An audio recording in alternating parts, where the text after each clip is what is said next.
Guys, apa kabar kalian? Semoga baik-baik aja ya. Kali ini saya akan menceritakan alur film yang berbeda, yaitu film anime Boruto episode 1-3. Dan jika ada salah kata, tolong dimaafkan ya. Langsung aja kita ke cerita. Awal kisah kita diperlihatkan gambaran mengejutkan Konoha telah hancur dan Boruto sedang bertarung dengan seseorang yang bernama Kawaki. Diperlihatkan bahwa Boruto sudah besar dan mempunyai kekuatan yang misterius. Tapi kita tidak akan mengulas tentang pertempuran mereka. Cerita beralih. Suatu hari Boruto melihat seorang anak yang dibully. Dia bernama Denki. Denki merupakan seorang anak dari orang yang mempunyai perusahaan terbesar di Konoha. Melihat Denki dipalak oleh segerombolan orang, Boruto pun berniat menolong dengan jurus ninjanya. Tak disangka segerombolan temannya pun datang dan mereka pun lari untuk menyelamatkan diri. Dan dari sinilah persahabatan Boruto dan Denki dimulai.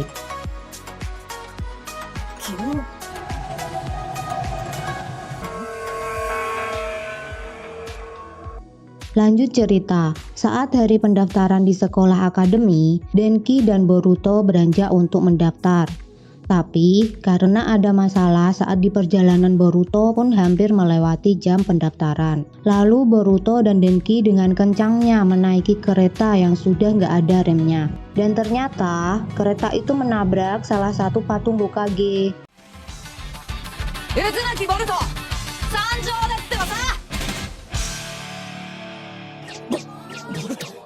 Lanjut ke chapter 2. Singkat cerita, sekolahan akademi pun dimulai. Seperti biasa, dengan sifat pede dari Boruto, dia pun mengenalkan diri kepada semua temannya dengan nada yang keras. Dan setelah memperkenalkan diri, dengan santainya Boruto tidur. Saat dia tertidur, teman-teman sekelasnya pun pada ngomongin Boruto. Tapi dengan sifat cuek, ia pun tak memperdulikannya.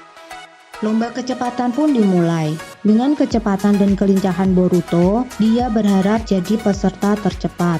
Tapi tidak sesuai dugaan, ternyata yang tercepat adalah siswa yang sudah nunggak 2 periode tidak lulus, dan dia bernama Iwabe. Iwabe adalah sosok anak yang sombong dengan kemampuannya. Selang beberapa menit, Iwabe bertemu dengan Boruto, tapi Iwabe melontarkan kata-kata yang membuat Boruto sakit hati, dan terjadilah pertarungan. Saat pertarungan berlangsung, di lokasi berbeda, Sensei tercengang karena melihat kelasnya sepi, muridnya gak ada semua. Ternyata mereka semua pada menyaksikan pertarungan Iwabe dan Boruto. Lanjut di adegan pertarungan, Boruto kewalahan menghadapi Iwabe.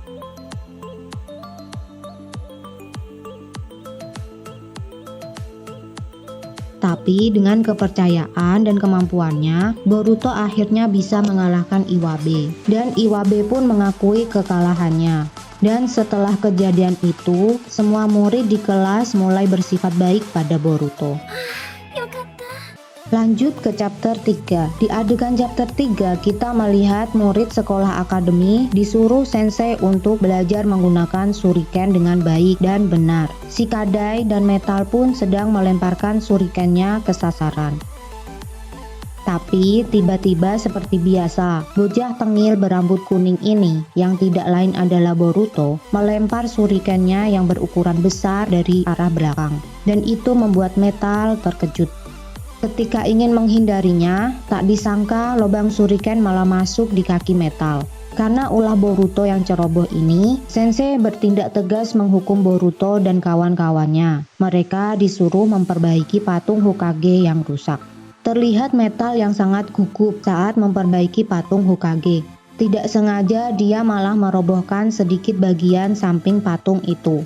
Mereka pun sangat menyesal karena patung Hokage makin rusak. Apalagi Metal dengan sifat polosnya dan selalu gugup, dia sangat menyesalinya.